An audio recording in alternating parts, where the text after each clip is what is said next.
When it comes to ultra-processed food and overconsumption, where do most people fall down? Where the majority of young working professionals fall down, in fact, probably everybody, is when they buy food on the go. Even sliced chicken is a UPF, Karan. How much can we actually trust the nutrient panel on the back of the packet? Because those percentages probably can be off by maybe 10, 15, 20%. Calculations are up to 30% inaccurate. Remember the fact that health claims on the front of the packet are there to sell to you. What are some other simple swaps someone can make in addition to their ultra-processed rich diet? I love this. I have a whole page on simple swaps because I feel that's what most people need. It's all very well us saying, well, look, we're all eating UPFs. What can you actually do?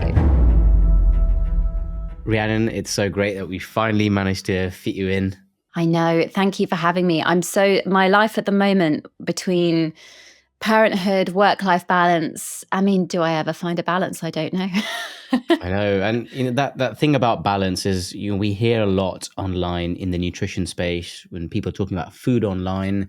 There seems to be two distinct camps where people demonize food and where people sort of go for ultra flexibility in anything. And I guess there's a happy middle, which fewer people are in that, nuanced camp. And this conversation is particularly important when it comes to ultra processed foods. And there's a recent study involving more than 240,000 people. And the study found that for each 10% increase in total calories from ultra-processed foods, the risk of dying prematurely increased by nearly 3%. And that was from the person who coined the term ultra-processed food, Carlos Augustus Montero. That statistic, what does that mean in real terms? Because that sounds scary, but how do we translate that to the common person? I think we need to break it down because obviously you read the headlines when this sort of study comes out in the press and it will say ultra-processed foods will kill you or ultra-processed foods will take off a percentage of your life. And that's what most people read rather than getting the nuance in the text because as we just discussed, nuance doesn't really go viral. Nuance isn't interesting enough a lot of the time.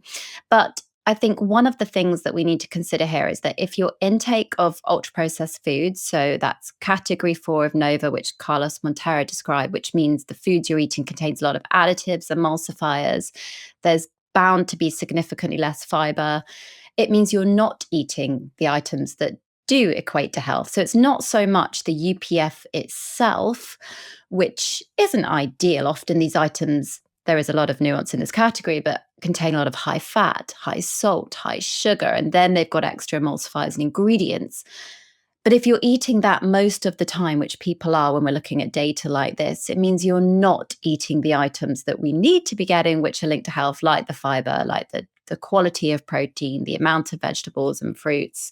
So I think a healthy way to look at it is not to panic and just think, right, I actually need to maybe try and cook more this week, or I need to try and find a way to get something else into my diet. You mentioned there the NOVA classification, and that is something I think people may not be fully aware of when it comes to scaling and stratifying the degree of processing in our foods. Can you just break that down very simply? Yeah, of course. And again, it's something that not all scientists agree upon because it does lack, like you said, that nuance and that balanced message. It doesn't mean anything that's ultra processed is bad. So we've got 4 different categories. You start at number 1, then you go up to 2, 3, and 4. And let's say basic items that aren't really processed is an apple you pick from a tree. The olive from the tree, anything like that. And then you go up again to number 2, and you'll be putting that olive in olive oil in a glass jar, or you're putting chickpeas into a can. You move your way all the way up to number 4. And number 4 is the item that we're discussing today. Ultra processed foods are category 4. That means they've gone through a degree of processing that processing has also been around for thousands of years. Let's also just quickly say, salt was the first ever preservative used. If we look back to early age of man, and then you look to kombuchas and kefirs and fermentation. But category 4 today is that cake that can sit there on the shop shelves without going off, without going stale, that can sit there and be perfectly squishy with the perfect texture of cream or jam in the middle for months and not go off. And that's because of the additives we put in. We put in these preservatives, we put in emulsifiers for texture, we put in all these extra ingredients. That is a UPF. But in category 4, Karan, you've also got items like bread, you've got baked beans, you've got yogurts, and it's very, very controversial because not all of those items are bad. Some of them offer a good amount of nutrition. So it's a Yeah. difficult emotive subject. Yeah, and I guess that's where the sort of added detail and context is needed because again, we hear a lot of these very scary sounding headlines, and one figure that crops up time and time again is the fact that our diets contain nearly 60% of ultra processed foods. And that lacks some caveats because we don't know what type of ultra processed foods they're, necessarily talking about. We know that a lot of processing fortifies foods that we eat with folic acid, with vitamin D, with iron, which is essential not only for adults, but also for people who maybe can't afford a varied diet. And having the fortification and enrichment of staple foods helps for pregnant women, for children. All of these things are, government mandated fortifications, which just help. So, in that sense, some degree of fortification of those key Yeah. nutrients, iodine, for example, in table salt, is pretty essential. How much value can we take from headlines like 60% of our diet is ultra processed, and how valuable is that really? Do you know, it's a difficult one to answer because it's actually an even higher number for children. In the UK, we've actually got bar 1% difference, I think, between the states, and our children are consuming up to 70 to 80% of UPFs, which is a huge amount. And you mentioned fortification. Of course, that is important. You look at plant milks, if you've got a lactose intolerance or a cow's milk protein allergy, and you need these alternative foods, fortification is incredibly important. But I do think we should be aware of these percentages. And I think it's a sign of the times that our diets, we've really lost connection with where food comes from, the farming, the food industry. There's a lot of things to take into account here. And whilst I don't want anybody to be scared of ultra processed foods, I do want people to think, hang on a minute. A stereotypical healthy day, I use this example a lot to most people.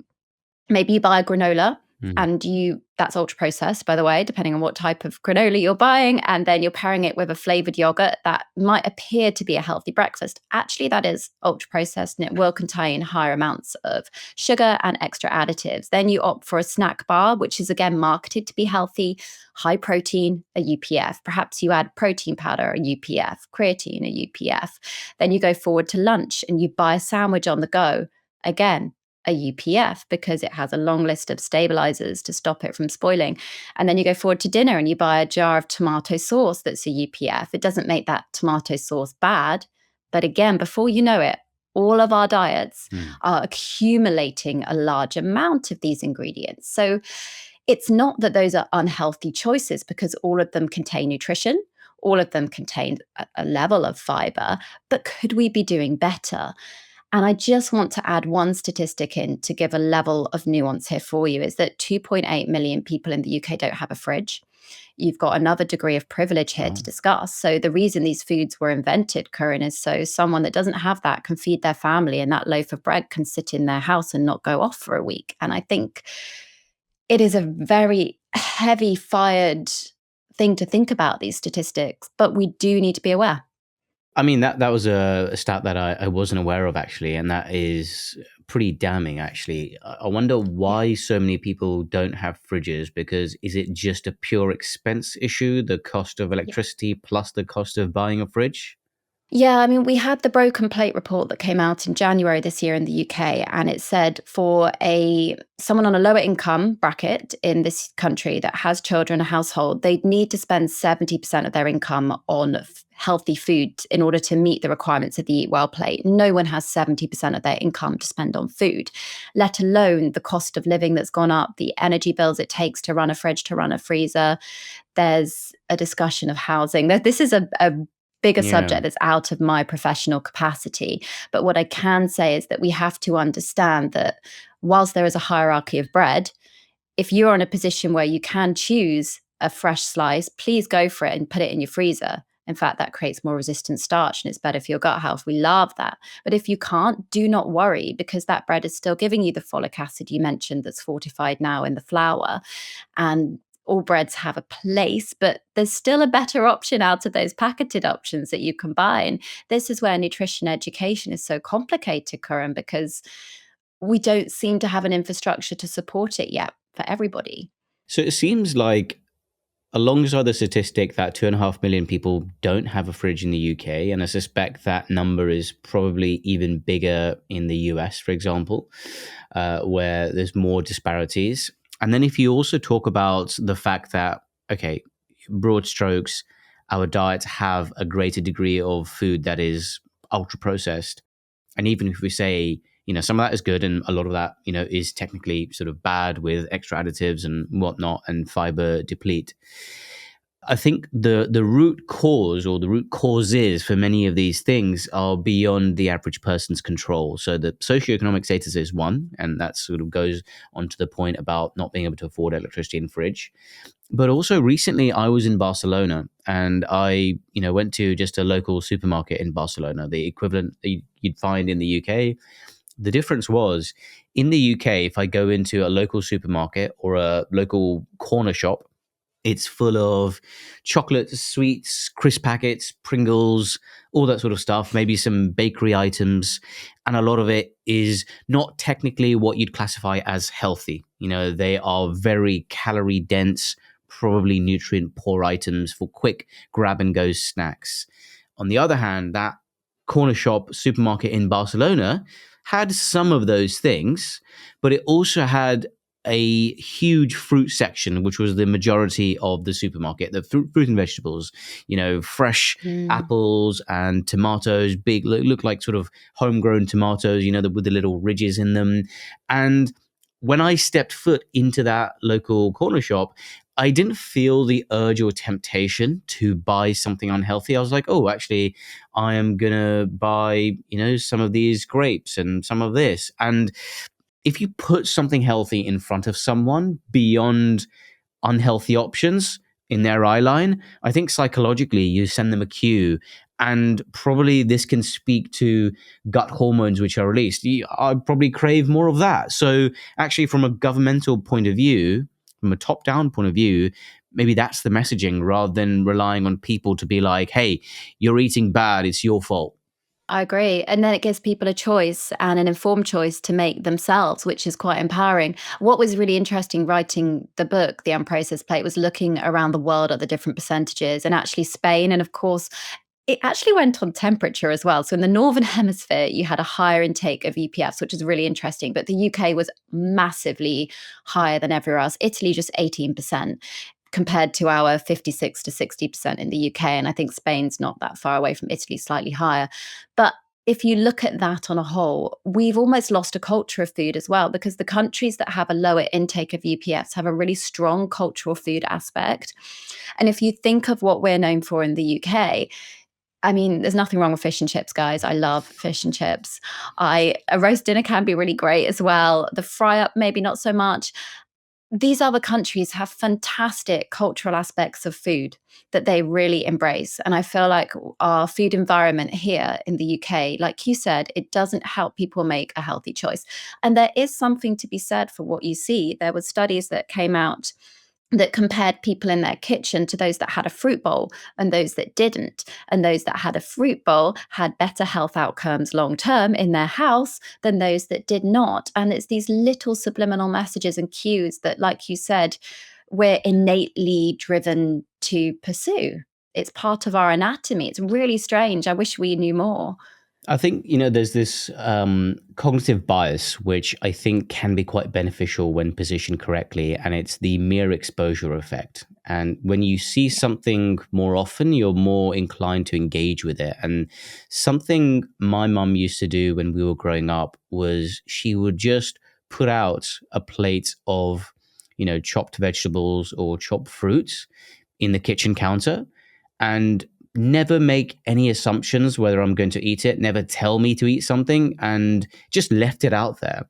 And I would just snack on it throughout the day. There'd be, like some celery sticks, some carrot sticks, and I'll just grab a few every time I walk past. Yeah. And, I wonder how effective that is, not only for kids and sort of ingraining that habit early that this is fun, it's a good snack, but without the restrictions of you must do this, otherwise you won't get this. So it's tied to some sort of punishment or reward, because I feel that psychologically speaking, when kids are growing up, most kids don't love vegetables unless they're fried or something added to them. Vegetables on their own, because they're quite bitter, kids have more sensitive taste buds.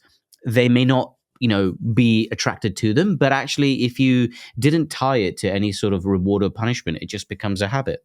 Okay, so many things are fire off in my brain when you said that. Okay, the first thing to explain is the dopamine reward center for the UPF items, and then we'll go into the vegetable and fruit intake for children and the Mm. moral compass messaging around food, relationships with food, which is really, really interesting. And there's no blame. I'm not pointing the finger at anybody when I'm discussing this, but this is just scientific fact. So first of all, with UPFs, it does trigger a reward center in your brain. You cannot deny that. Mm. And these reward centers become very desensitized. So you need to get more of it to get the same hit than before, which is why you never get anybody with a poor relationship with food that binge eats broccoli. It will always be a UPF. It will always be a packet of crisps. It will always be a bar of chocolate or whatever your fix is. Then let's move over to the fact that children's relationships with food, and it's all down to how you're brought up. It really is. And it's brought, like you mentioned with your mum, that was amazing that she did that because it was a neutral food. That's what we call it in clinic. It was neutral. It was always there. I'm really privileged because I'm a nutritionist.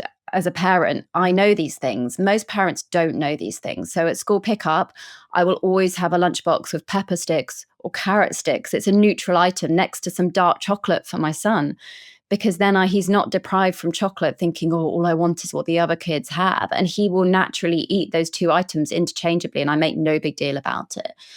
The problem comes when we discuss the amount of packeted items. Now, there's a fascination with children, Karan, that anything in a packet is way more Mm. exciting than what you'll offer them at home. If I put those celery sticks in a packet with a fun character on the front and they opened it up, I guarantee they would probably eat all those celery sticks. But what kids are eating is UPFs that melt on the tongue, that have had a lot of the processing done, so the texture's removed. And children that are weaned and brought up, because the first 1,000 days is the most crucial period from 0 to 2. And if your childhood starts off on a packeted trajectory, that's not going to bode well for getting more flavor and texture in. But if they're Yeah. weaned on veg first and then they're exposed differently and the house has this messaging that's morally sound, it is really difficult. It is so difficult for parents to navigate. But the food world for children is one big marketing con, massively. Yeah, I know you recently touched on a new BBC Panorama documentary, an investigation where they looked at these baby food pouches and the little plastic pouches. They seem obviously a convenient source for parents who are busy to feed their kids with nutrients, but some of these were found to contain more free sugar and less actual nutrients than suggested on the packet, or that should be suitable for a young kid. And as you mentioned, that first 1,000 days is key not only for growth, but specifically the gut microbiome and that initial seeding of gut health, which can set someone up for the rest of their life. Is there a problem because of a lack of nutrients, or is it the sugar, or generally a lack of fiber, which is the problem there? And where do we draw the line on this? Because I'm assuming someone is not focusing on just these food pouches for the majority of intake, or is that the case? It was a very big, almost con when the data came out. What was so fascinating is, of course, the degree of processing that goes into creating these pouches actually kills off the nutrition. So the iron levels Mm. that were reported on the back of the packet weren't correct. The iron was much lower. And once an infant comes off breast milk or formula, they need a large amount of iron in their diet. And if you are predominantly feeding these shop bought items, you wouldn't get it. So there was so much controversy when this came out. And I used to, full disclosure, work for a baby food company in lockdown. And we were making the most wonderful combinations of pulses and chickpeas and creating high fiber products, but they didn't sell. No one was buying these items, and the range got discontinued. I made quinoa grain pouches to save parents time, but no one wanted to buy those. People wanted to buy items that children will want time and time again, which are really high in sugar, but parents don't know because they're fruit heavy pouches. A lot of the things that really sell in this key baby food industry and area are either the meals that are marketed as full meals, but actually the nutrition you get from that is nothing compared to what was being disclosed on the packet, or the fruit items. Now, I think the problem is that most parents, I mean, I used pouches, they are convenient, but most of the time I was cooking fresh foods and steaming and doing that tiresome conveyor belt of non-stop purees, things ending up on the floor. I mean, it's not easy. You've really got to have a mental kind of resilient factor when you're weaning a child. A child doesn't know if you drop a food on the floor, it's not going to bounce back up again. They're exploring everything about the world. But most people are probably using pouches most of the time because they're safe. They're marketed as, hey, we've done all the work for you. You don't have to. Therefore, it gives a parent an element of reassurance. So what's happened is we've weaned a nation on high sugar items, and their palate is less likely now to accept vegetables and fruit. So we then develop further cases of fussy eating because every child will be fussy at some point. I hate using that word, but it's true. Yeah. Because they're developing and growing and asserting themselves. But there's a difference between fussy eating where they're malnourished and fussy eating that's just a bit of a phase. I mean, on that point of, the sort of nutrients being off in these baby pouches, generally beyond just baby pouches, even for normal food that adults would eat, how much can we actually trust the nutrient panel on the back of the ingredient, on the back of the packet? Because, even if you look at a protein shake, a chocolate flavored protein shake, strawberry flavored protein shake, they say they have 30 grams of protein in. At what point is that nutrient measured?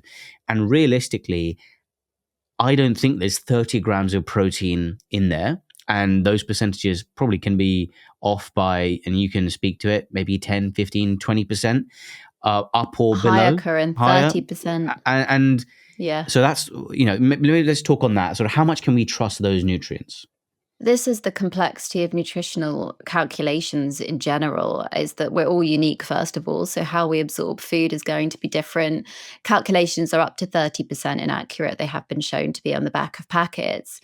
And it's about something called the food matrix, which a lot of scientists are really hot on at the moment, which is so important because if you put in your database or your calculation on a packet, let's say your packet contains almonds, and therefore you've put all the nutritional value of an almond into your product, but actually the degree of nutrition you get from the almond changes when the processing occurs, which is why the UPF discussion is so big, because if you're grounding down that almond and you're taking away the outer cell wall, the coating, the fiber on the outside, you're then going to have more availability of the nutrients in your bloodstream, and everything will hit calorie-wise and energy-wise much quicker. So you've got that on top of the nutrient profile being wildly off. So I don't think anybody can take the back of a packet as a exact measure. You have to think of it as an estimation to the best of human capacity.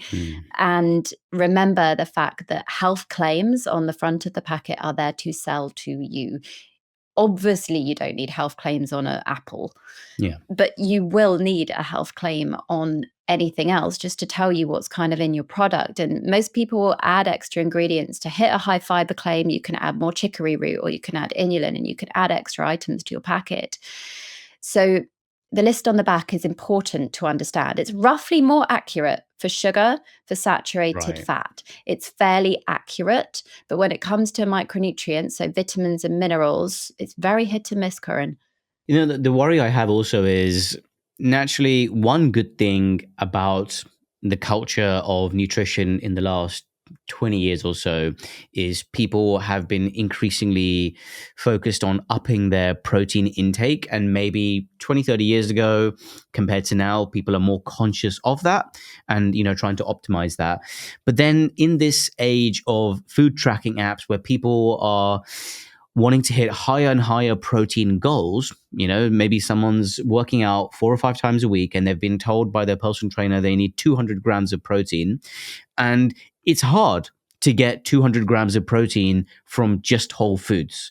Especially if you're just starting out and you're not super hot on nutrition, it can be quite a daunting task. And easier, convenient options include having 2 protein shakes a day or a couple of protein enriched bars to help you along your way. So you may hit 50, 60 grams of protein from those processed items. I wonder if someone was eating 200 grams of protein a day and 30% of the protein came from those other fortified, food items and products versus someone who just maybe ate 120 or 130 grams of protein a day, but from chicken, eggs, beans, lentils, things like that. Which is the preferable option? It's the lower intake and it's the whole foods. And I'm really, really glad you raised this because there's a big difference between sports nutrition, which is very methodical. It's very number based. It's very calculative. And your pure goal is an aesthetic one or performance one, which is very different from public health nutrition, which is where we want to look at your health markers. We want to think of your heart health. We want to think of your blood, your oxygen, your longevity, your muscles, the quality there. That is so different. So we've got 2 complete different areas of nutrition to think about here. And personally, in my opinion, most personal trainers don't have the qualifications or experience to be telling you how much protein you should be eating anyway. There's a lot of nuance in that area, and sports nutrition is really a very different ballgame. But 200 grams is excessive. I know that was our rough estimation number. Most people are hitting their protein requirements, but to grow muscle, you do need a little bit more. The difference with the quality of protein from a whole food diet versus supplementation is massively different. We're not designed as human beings to be getting the majority of our intake from these UPFs and these supplements. Supplements have a place. They do fill a gap. They can be supportive, but they cannot be seen as the answer to your gym goals, purely because these supplement powders in your body, there's no way you're absorbing all the protein in there. First of all, where is it sourced from? Is it whey isolate? Is it whey concentrate? What type of whey? Is it a plant source? What are the artificial sweeteners that are then added? It's probably going to wreak havoc with your gut health. A lot of people that have excessive amounts of these supplements, this includes green powders, by the way, we see this in the clinic all the time, experience a lot of digestive discomfort, problems with their bowel movements. That's an observational thing, not a data correlated answer there with that. But we do see this a lot, the reliance on a packet rather than eating the food. And those that eat whole foods, you'll find most athletes that are competitive that we work with that do the Olympics or they are on a football team, Premier League, they don't rely on supplements. Supplements are stopgaps. They're not swigging them 2-3 times a day. So what are these nutrients and minerals that are overwhelmingly affected by processing? So that your micronutrients that are affected are magnesium, iron, your B vitamin levels, degrees of processing in products. You've got to remember when we process a food, it has to have a purpose to get rid of any bacteria, exposure to things that can spoil the food, to keep it safe. Often you have to heat something to a really high degree to keep it airtight in a packet. There's so many different forms of processing that affect the nutrients.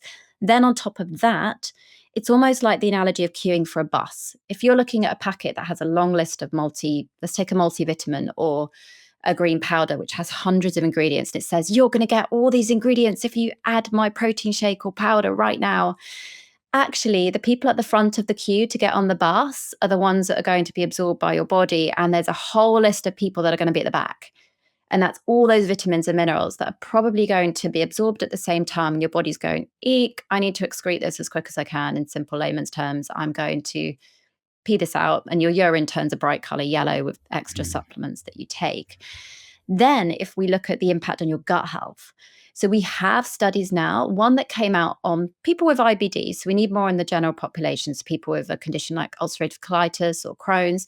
And it said that emulsifiers did interfere with their gut bacteria and the development and the amount of good bacteria they had. And there's some unique strains that are shown in those that have higher diets of UPFs versus those of whole foods. And the beneficial strains are in those of whole foods. So it's not good for our gut health to have too much. And it doesn't work. We're not absorbing what it says on the packet, Karan. Yeah, I think that study was from King's, and I guess someone with IBD has a unique state of play in their microbiome, and maybe for that specific use case, those emulsifiers are causing changes in that small study. And I would be interested to see on a larger scale in non-pathological microbiomes, what happens on a microscopic level with the interaction with the gut microbiome and these additives. I think so far I haven't seen any convincing data in normal populations. However, if someone gave me the choice between whole foods and ultra processed food, naturally, I would be inclined to think that the whole foods is better purely because of the fiber. But even I think we have data suggesting that if you matched the nutrient quality or the pure nutritional value of ultra processed food and whole foods, and you match them for fiber, protein, whatnot, for some reason, people still end up gaining weight on the ultra processed foods, even if they match the total calorie consumption as well. So even if you have the same fiber, the same total calories, there is some difference there. And maybe it's the food matrix. It's easier to absorb. So you end up absorbing more of the calories. I don't know. Or maybe even some interaction with the microbiome. There is something there which needs more exploring. And I think if someone was eating an ultra processed food to meet some sort of nutrient requirement, that makes sense. It's better for someone to get nutrients than not get nutrients. And I think overall, the bigger play there is better.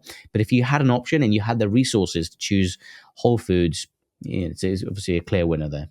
That's exactly it. We have to remember where we're at in our lives, what stage we're at, what we're able to do for ourselves. And if you can opt for those whole foods, it's more the health outcomes that we have that are researched on the whole foods that encourages you to think, right, this is where I should be going. Like you mentioned with the fiber, there's a lot of people now talking about plastic, which is very unknown, but very interesting. And of course, we know the more fiber, I think I saw you discussing it as well, the more fiber could potentially help get rid of these forever chemicals that people are talking about. That's one new area we haven't even really looked into yet. But we know fiber's linked to better heart health. We know it's linked to longevity. We know that it's linked to better bowel movements and mental health.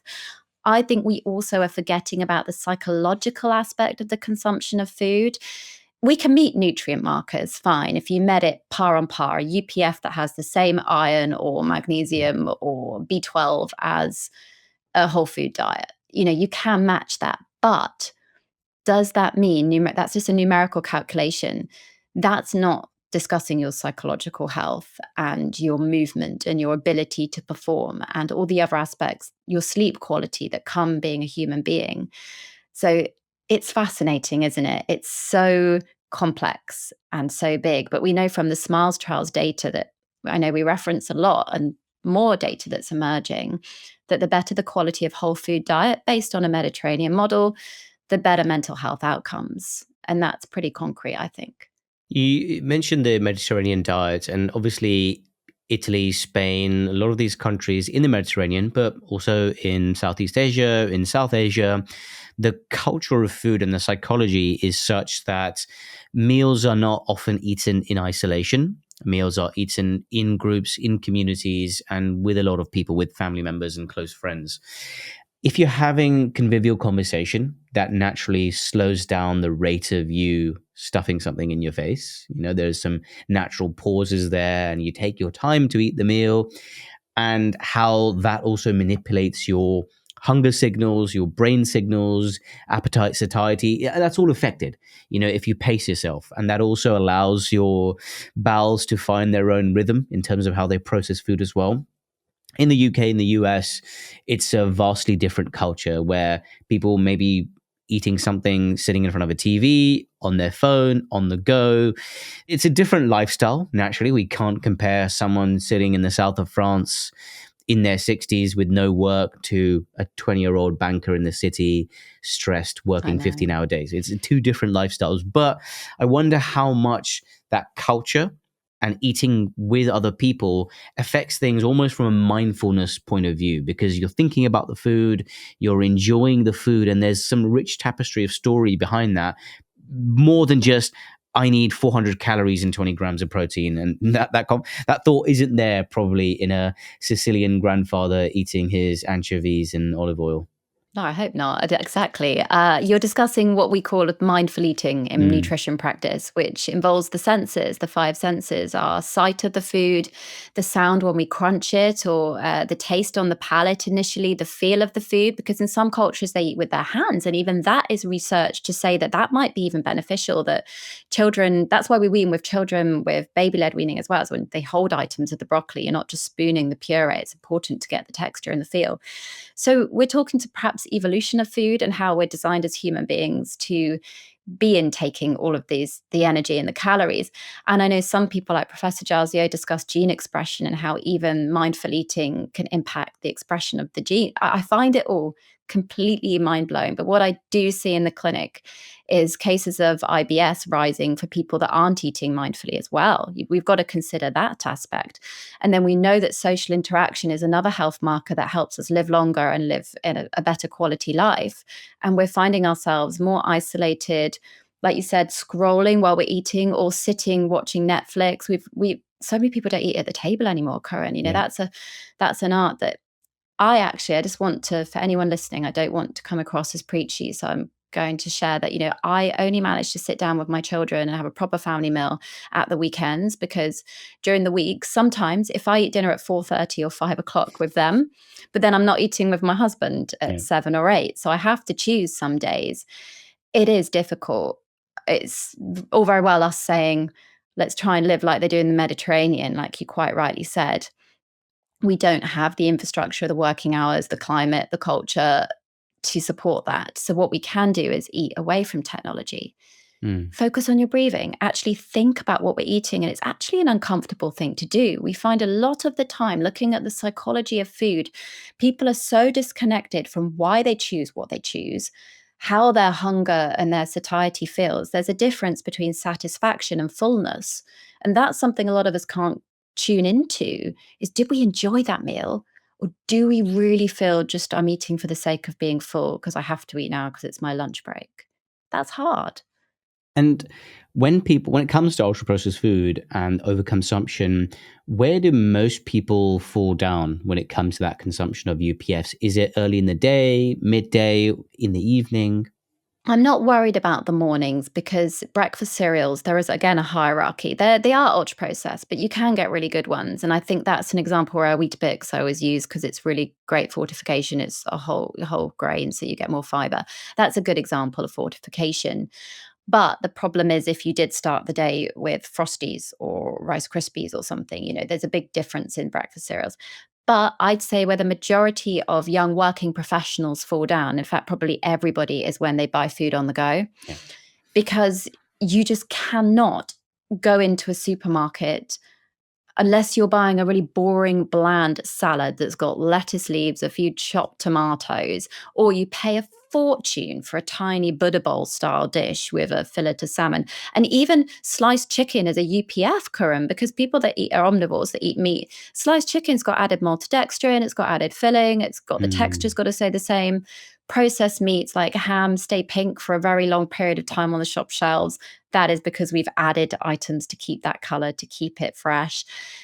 It's really hard on the go. The one thing, if I could instill on everybody, and it's what I write about in the book, it's how to eat on the go.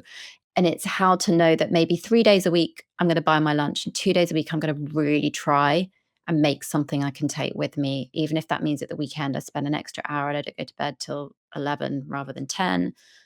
I mean, that's a dream world for me right now as a parent. But, if we can do something, start small, and that will have a big impact. What are, like, for example, you mentioned someone's eating some Frosties in the morning. It's ultra processed, but even someone continued eating something like Frosties, an easy addition to that to mitigate the impact of UPFs could be just adding some seeds or some nuts to that, just to add Some some extra fruit. fiber. Or some fruit, exactly. What are some other simple swaps someone can make in addition to their ultra processed rich diet? I love this. I have a whole page on simple swaps because I feel that's what most people need. It's all very well us saying, well, look, we're all eating UPFs. What can you actually do? Now, it depends how far you want to take it, but breakfast cereals were never designed, if we use that as an example we're discussing now, to be served on their own. If you look at the portion on the packet, 30 grams is nothing. It's really tiny. And most people will have double that in a bowl anyway. So before you know it, you're getting more sugar and more additives than you ever intended to consume because you don't feel full. So you need to add the protein and the fiber. And if you have cow's milk or you have soy milk, you're hitting a bit more protein. But for most people, if you're not having those options, you're probably not anyway. Then if you pair it with nuts, seeds, fruit, yogurt, but the type of yogurt you buy. So make a simple swap. If you always get a fruit flavored yogurt, try and wean your palate off that gradually by having some kefir or having some Greek yogurt that's plain in flavor, and then add the flavor with the fruit, or even adding a teaspoon of honey to your yogurt to sweeten it is probably better for most people, or maple syrup, whatever your preference is, than buying a strawberry flavored yogurt with all those regulators in it and the extra sugar. And I think that's a swap most people don't realize. I'm not saying you can never have sugar. There's often a very all or nothing approach when it comes to making dietary swaps. And that's where we go wrong as a human race. We can't help it. We think, oh, I'm going to go cold turkey on sugar. It never works because we just can't. The best choice is to try and get that honey in. And in my son's lunchbox, for instance, I don't mind giving him a little pot of honey because I'd rather him have that and think, wow, I'm going to mix that in with my yogurt than just eat the honey off the spoon. So there's a big difference in that. Then if you move forwards to easy swaps you can make, it's the obvious whole grain to white bread. But actually, most of the bread you buy, or the wraps even, to be plasticky and to hold food, they have to have additives. There's no way a fresh piece of bread will not go soggy or soft if you make a sandwich and you keep it for a long period of time. So the best thing to do is think, right, whenever I opt for a sandwich or a wrap, most of the time it's not going to be nutritionally balanced. So I need to pack extra stuff with that because there's no way I'll get enough protein in the middle of a sandwich because it just can't hold the weight. So I need to add a little pot of hummus, or I need to buy that on the go, keep it in the fridge at work, or I need to make my own, maybe make my own ketchup one weekend. I know that sounds really privileged and extreme, but you've got to choose what's in your house. You've got to be in control of what changes you choose to make, because there are options. I've got so many recipes in the book and homemade options you can do. Because if your family are addicted to ketchup, I use the word addicted lightly, but it can feel like a food addiction. It really can feel like that to people. That might be really good for you. Whereas for other people that just have it every now and again, it's not an issue. It really comes down to what your everyday routine is. Yeah, for me, actually, one of, I'm pretty flexible with my diet, but one thing that I've conscientiously over the last few years tried to up is my fiber intake personally, because I was very deficient and now I'm, over sufficient in fiber. And I've always been a big fan of jam. And yeah, now I just make this sort of raspberry and chia seed compote where I melt down some raspberries, add in chia seeds, and you've got a nice raspberry chia seed jam. And it tastes even better than the normal raspberry or strawberry jam that you can buy. It obviously doesn't have anything beyond raspberries and chia seeds, a little bit of water maybe, and sometimes if you want a bit of extra sweetness, you add some honey or maple syrup. And for me, that's been amazing because I know exactly what's gone into it, and I know it's probably got 10 times the amount of fiber in one serving than normal jam. You're speaking my language. I have a recipe in the book for jam, a recipe for chocolate spread, because in my house, jam and chocolate spread. I mean, I've never actually given my kids Nutella because I started them off on this homemade recipe I was making. It's actually really easy, but you do need to have a good blender for that. Whereas the jam is really accessible. So I have a good recipe for that in the book. And I make it with he was 2 when he started, my now 5-year-old. And he knows how to make it by himself if you supervise at the hob. But chia seeds are full of omega-3, you've got fatty acids, you've got more protein. And actually, the jam becomes something you could eat as a dessert on its own and spoon it out the jar. Like, it's a win-win, Why reach for that shop-bought something else when you could just get that jar out the fridge? And if you have cooked it with maple syrup, it's deliciously sweet and way better for you. So there are options out there, everybody, but it is what is in your house. I'm so with you. Jam on toast, for me, is an absolute winner. I love it. I'm gonna definitely look into your because I've got your book now, so I'm gonna look at that chocolate spread recipe because that is something I'm keen to try. I think you bring a lot of very, very useful nuance to this topic, and everyone wants to be healthier. They often don't have the tools or the blueprint to do it, and hopefully with some added nuance and science into this conversation, we can, nudge people, just slow psychological nudges towards that instead of fear mongering. And I think that's what you do really well. So thank you so much, Rhiannon. No, thank you, Karan, for having me. It can just take a 2-ingredient bread that takes 10 minutes at home, and that could change your whole family's life. So yeah, little changes make a big difference. Exactly. Thank you for having me.